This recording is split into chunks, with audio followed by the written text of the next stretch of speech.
আসসালামু আলাইকুম। আমি ডাক্তারের নাম হলো পারভেজ ন্যাচারাল মেডিসিন।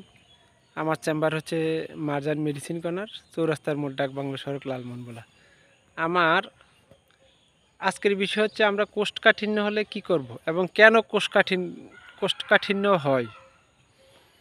আসলে কোষ্ঠকাঠিন্য হওয়ার জন্য আমরা নিজেরাই দায়ী। কারণ হচ্ছে আমরা নিজেদের শরীরকে আমরা নিজেরাই হিলিং করি না। আর এগুলার কারণ আমরা আসলে নিজেদের সুস্থতার জন্য অসুস্থতার জন্য আমরা নিজেরাই দায়ী। কারণ কী জন্য দায়ী? যেমন আমরা অনেকের কোষ্ঠকাঠিন্যর কারণে স্টুলটা শক্ত হয়, পায়খানা করতে খুবই কষ্ট হয়, অনেক সময় দেখা যায় পায়খানা আসে না এবং পায়খানার রাস্তা ফেটে যায় এবং টিস্যুগুলা ফেটে গিয়ে টিস্যুগুলা থেকে রক্ত আসে। এই জন্য আমরা নিজেদের জন্য আমরা নিজেরাই দায়ী। আমরা করি কি, নিজেদেরকে আমরা নিজেরা সময় দিই না। যেমন আমি আমার শরীরের জন্য যদি সময় না দিই, শরীর আমাকে আমার সুস্থ থাকার জন্য সে আমাকে সময় দিব না এবং ভালো খাবার খাই না। লাইফস্টাইল আমরা চেঞ্জ করে ফেলি। আসলে এইভাবে বলার উদ্দেশ্য হচ্ছে আমরা তো আসলে আল্লাহ আমাদেরকে শরীরে এমনভাবে তৈরি করছে, যেমন আমরা যদি শরীরে যেভাবে করি এইভাবেই হবে এবং আমাদের শরীরে যদি ড্যামেজ হয় এটারে আমরা আবার স্বাভাবিক অবস্থায় ফিরিয়ে আনার রিজেনারেশন করার সুযোগ আল্লাহ আমাদেরকে দিয়েছে, কিন্তু আমরা এগুলো করি না। আমরা প্রত্যেকে ঔষধের উপরে নির্ভর হই। যেমন আমরা কোষ্ঠকাঠিন্য হলে আমরা অ্যাবলক খাই, বর্তমানে আবার সোডিয়াম ফিকোসালফেট আছে। আসলে এগুলো করে কি, যেমন আমরা যেমন অ্যাবলকটা যা ল্যাকটোলোজ সলিউশনটা যদি খাই, এটা করে কি সম্পূর্ণ বডির পানিগুলোরে চুষে এনে স্টুলারে নরম করে, খুব মেকানিজমের মাধ্যমে খুব নরম করে। এটা নিয়ম না। আমরা আমাদের শরীরটারে আমরা যদি নিজেরাই হিলিং করতে পারি তাহলে তো আর আমাদের কোষ্ঠকাঠিন্য থাকে না। কোষ্ঠকাঠিন্য কেন হয়? কোষ্ঠকাঠিন্য হওয়ার কারণ হচ্ছে আমরা নিজেরাই দায়ী। 1 নম্বরে আমরা হচ্ছে ফাইবার জাতীয় খাবার কম খাই। 2 নম্বরে হচ্ছে আমরা ব্যায়াম করি না। 3 নম্বরে হচ্ছে ভালো ঘুম যায় না। 4 নম্বরে হচ্ছে আমরা অতিরিক্ত দুশ্চিন্তা করি। এসব কারণে মানুষের কোষ্ঠকাঠিন্য হয়। আর এবং পেটের অ্যাসিড লেভেলটা কমে গেলেও কিন্তু আমাদের কোষ্ঠকাঠিন্য হয়। আর পেটের গাট ফ্লোরা যদি নষ্ট হয়, মাইক্রোবায়োমটা যদি দুর্বল হয়, আর আমরা একদিনে কিন্তু এগুলো হয় না। এই যে দীর্ঘদিন আমরা ঘুম মারি, দীর্ঘদিন এক্সারসাইজ করি না, দীর্ঘদিন দুশ্চিন্তা করি, এসব কারণেই কিন্তু আমাদের কোষ্ঠকাঠিন্যটা দীর্ঘমেয়াদী আকারে ধারণ করে। আর এই কোষ্ঠকাঠিন্যর কারণে আমাদের যাদের ইনডাইজেশন গ্যাসও হয়। আর ইনডাইজেশন গ্যাস হলে একসময় দেখা যায় আমাদের পায়খানা রাস্তায় ক্লোনে ফিস্টুলা হয়, ফাইলস হয়, পায়খানা রাস্তা টিস্যুগুলো ফেটে যায় এবং একসময় দেখা যায় কোলন ক্যান্সারও হয়। এজন্য আমরা নিজেরাই দায়ী।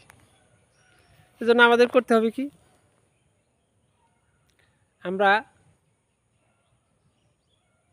1 নাম্বার হচ্ছে খাবারগুলোর চেঞ্জ করতে হবে। প্রচুর পরিমাণ শাকসবজি খাবো, ফাইবার জাতীয় খাবার খাবো এবং খাবারটারে 100% চিবিয়ে খাবো।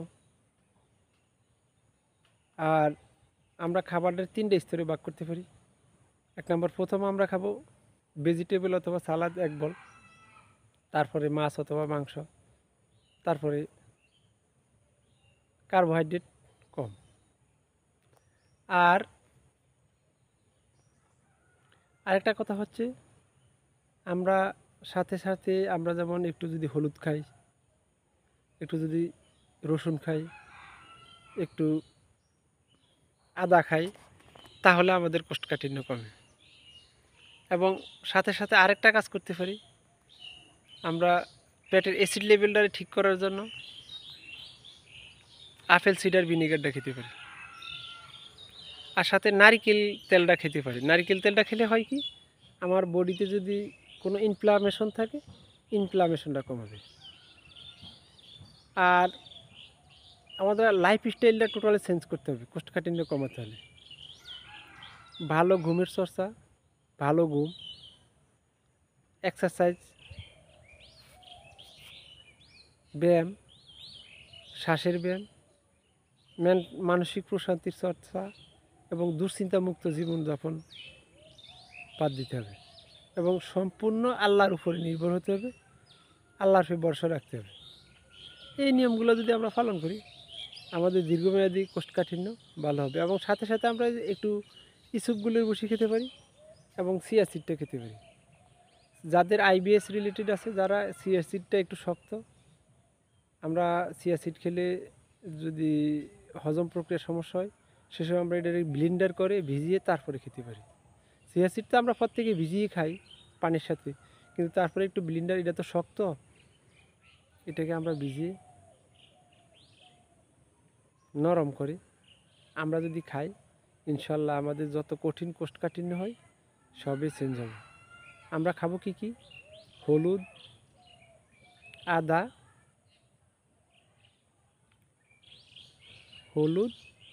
আদা, এবং apple cider vinegar, chia seed, নারকেল তেল,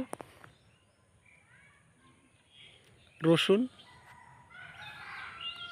আর লাইফস্টাইল চেঞ্জের মধ্যে আর যাদের কোষ্ঠকাঠিন্য আছে তারা টেম্পোরারি মাংসটা এবং মাছটা না খাওয়াটাই ভালো।